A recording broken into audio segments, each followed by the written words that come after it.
Eu era responsável por dar nomes a cores de tinta, e isso acabou comigo. Se você é novo no canal e gosta de histórias, já inscreva-se, deixe seu like e ative as notificações. Meu nome é Helena, sou filha de uma professora de artes e de um marceneiro autodidata. Cresci numa casa simples, mas cheia de vida e cor. Minha mãe bordava com linhas coloridas até guardanapos velhos, e meu pai transformava sobras de madeira em móveis que pareciam saídos de uma loja chique. Nosso quintal era pequeno, mas exuberante, com vasos reaproveitados, paredes descascando em tons improváveis e uma bicicleta enferrujada pendurada como escultura. Desde muito nova, eu via beleza nos detalhes. Aos 7 anos, organizava as canetinhas por ordem de tom. Aos 10, já criava maquetes de papelão para imaginar quartos e cozinhas com combinações improváveis de cor e textura. Eu não sabia dizer se queria ser artista, engenheira ou decoradora, só sabia que queria viver no meio daquilo tudo. Entrei na faculdade de arquitetura e design de interiores com uma empolgação quase infantil. Me destaquei nas disciplinas de composição visual, harmonia cromática e teoria da percepção. Enquanto muitos colegas queriam projetar grandes edifícios, eu me interessava pelos ambientes pequenos, pelas sensações, pelas atmosferas.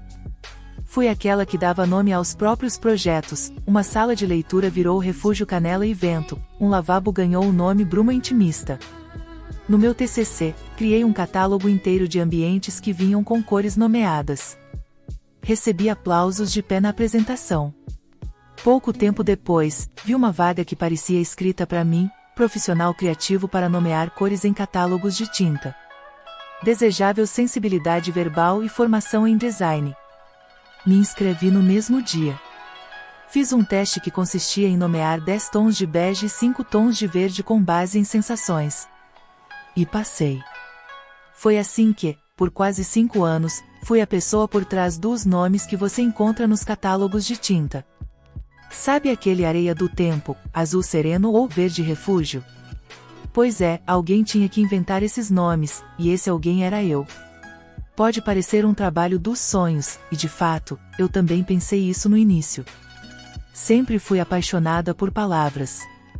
Tinha cadernos cheios de frases, expressões, poesias que eu mesma criava. Quando vi aquela vaga de profissional criativo para setor de cores e tendências em uma multinacional de tintas, achei que tinha encontrado minha vocação. Entrei animada, cheia de ideias, querendo transformar cada cor em uma experiência. E nos primeiros meses foi exatamente isso, uma espécie de laboratório poético onde eu podia brincar com sensações e traduzir sentimentos em nomes. Logo me colocaram como responsável por nomear uma nova linha que seria lançada como aposta do ano, a coleção Momentos do Cotidiano. A ideia era ousada, transformar rotinas simples em inspiração para as paredes das pessoas. Passei dias observando gente no metrô, em cafés, andando pela rua. Dessa imersão nasceram nomes como Pão na Chapa, um amarelo manteiga com um leve toque tostado, Trânsito às 6, um cinza metálico tenso e urbano, e Silêncio da Leitura, um azul profundo que lembrava as tardes em bibliotecas. Criei também Domingo Estendido, um bege preguiçoso e quente, e Pingos no Telhado, um tom de verde acinzentado que evocava janelas em dias de chuva. Essa coleção foi um sucesso de marketing, virou tema de campanha e até foi parar em programas de decoração na TV. Lembro de assistir a um quadro onde a apresentadora dizia: "Esse aqui é o cheiro de café, um marrom profundo, a cara do aconchego." E eu quase chorei, porque aquele nome veio de uma memória da infância, do cheiro da cozinha da minha avó aos domingos. Nasceram também outros nomes que me marcaram: Suspiro da Tarde, um rosado com fundo pêssego inspirado em uma viagem a Paraty, e Vento do Deserto, um bege quase areia que me lembrava meu avô contando histórias da infância em Minas. Era como se cada cor fosse um pedacinho da minha história disfarçado de produto. Mas o que parecia liberdade criativa virou um cárcere emocional. Com o tempo, o processo ficou cada vez mais sufocante. As coleções precisavam sair a cada 2 meses. Não eram apenas 3 ou 4 tons, às vezes eram mais de 40, todos exigindo nomes distintos, criativos e impactantes. Eu tinha que dar conta de transformar cada nuance de bege ou azul em uma experiência única, algo que não apenas descrevesse a cor, mas que ativasse um sentimento, uma lembrança, uma vontade. E a regra era clara e implacável: não repetir, não soar genérico, não parecer infantil, não provocar polêmica, mas também não ser insosso. O nome não podia lembrar marcas concorrentes, nem evocar nada que pudesse ser mal interpretado. Tinha que ser bonito. Vender. E tocar a alma do consumidor. Tudo isso com uma palavra ou duas, no máximo 3, e isso sem contar os testes de sonoridade, legibilidade e apelo emocional. Às vezes, eu passava horas travada num único tom de verde. Experimentava rótulos como verde oliva moderna, verde harmonia, verde sábio, e rasgava todos. Recomeçava. Até que surgia algo como verde renovação ou musgo da manhã e, com sorte, alguém do marketing batia palmas.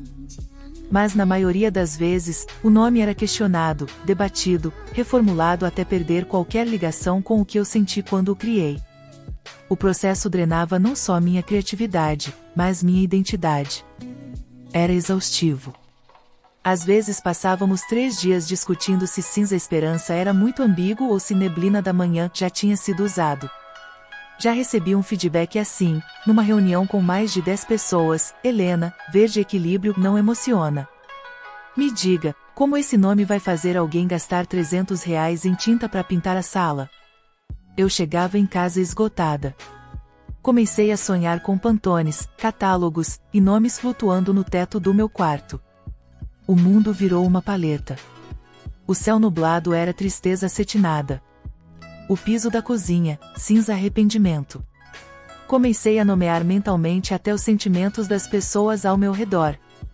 Teve uma vez que propus nude sensato e quase fui demitida por isso.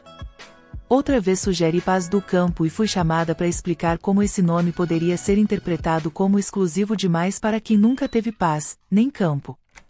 Passei a revisar cada palavra como se escrevesse uma constituição. A gota d'água veio numa tarde abafada de revisão de catálogo. A sala estava silenciosa, exceto pelo zumbido constante do ar-condicionado, que mais parecia um lembrete incômodo do tempo que passava devagar. Eu estava diante de uma parede com 30 novas cores pintadas em painéis, tons de areia, rosados sutis, azuis apagados e verdes com variações tão mínimas que mal conseguiam se distinguir. Olhei para elas por longos minutos, esperando sentir alguma fagulha de inspiração. Mas não veio nada. Nem beleza, nem empolgação, nem orgulho. Só um vazio gelado, um torpor que começava atrás dos olhos e descia pelo corpo. Era como se aquelas cores estivessem falando uma língua que eu não entendia mais, ou pior, que eu já tinha decorado e desaprendido ao mesmo tempo. Enquanto meus colegas anotavam comentários técnicos, eu pensava no quanto meu corpo doía. Meu pescoço rígido, os dedos latejando de tanto digitar palavras em vão, e um cansaço mental que me fazia esquecer até os nomes das cores que eu mesma havia criado semanas antes. Todas aquelas amostras na parede não representavam mais uma paleta. Eram placas de concreto emocional. Um peso imenso, pendurado no meu nome, puxando minha energia para baixo como se cada tom dissesse em uníssono: você não consegue mais. No mês seguinte pedi demissão. Meu último nome foi Marfim Espiritual.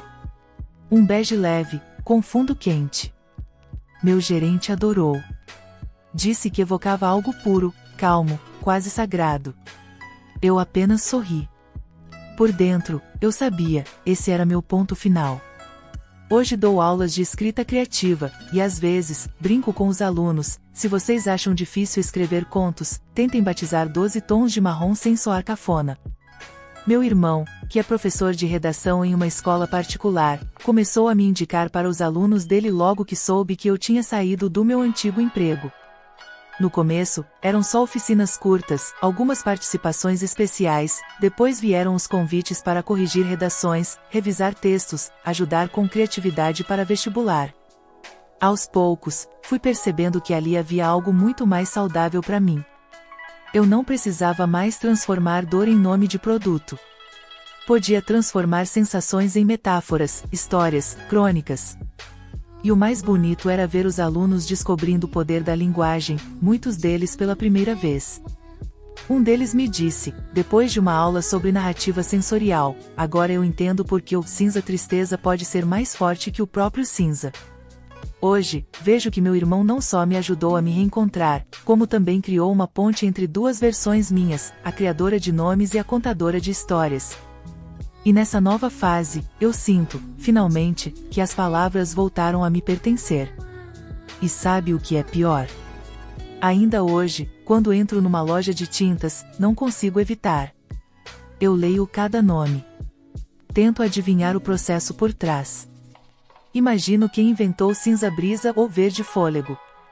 E me pergunto, será que essa pessoa também está pirando por dentro? Será que também sonha com catálogos? Será que, assim como eu, um dia vai precisar fugir para conseguir respirar? Hoje, minha casa inteira é pintada de branco. Apenas uma parede do quarto recebeu cor, um cinza leve, sem nome, sem definição, escolhido não por marketing, mas por silêncio. Por paz. Não é neblina da manhã nem concreto doce. É só um tom que não grita, que me acolhe. E, sinceramente, acho que nunca fui tão honesta com uma parede quanto fui com aquela. Comentário do curador.